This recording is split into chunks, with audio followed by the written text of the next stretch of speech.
think the most exciting thing about getting to do a third book and getting to do the Modern Meat Kitchen was that this was such a big meat project. I was having to cover all the meats and really sort of actually research each of the different categories, but also try not to go too far with one, that it sort of became too specialist and maybe less approachable.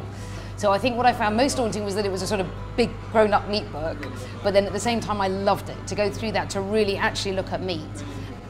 My biggest sort of campaign, or hopefully staying approachable, is my just firm and positive and exhilarating belief in good meat. It's the whole point of the book, I hope, because it's the difference between good meat and bad meat.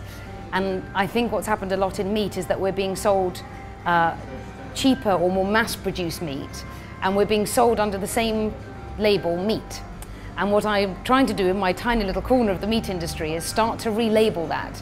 So I play a lot with words, I don't know what people will start to respond to. Certainly in this little shop we call it fast meat.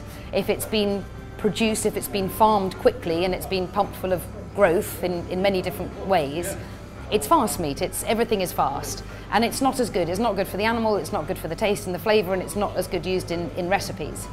So what I try to start with is establishing the questions that you can ask, but the things that you can look for in the meat, to know the difference between good meat and fast meat.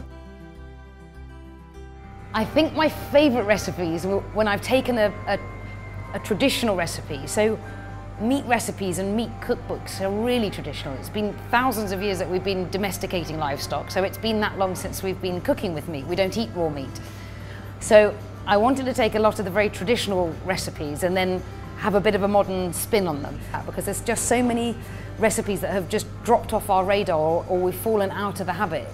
And so I think things like that, the haggis, faggots, Lancashire hot pot, there's lots of those in there as well as lots of modern takes, interesting seasonings since this glorious world where you can buy herbs and spices from the other side of the world for pence per kilo. It's amazing what we have at our fingertips and what we learn from sort of other geographies of food.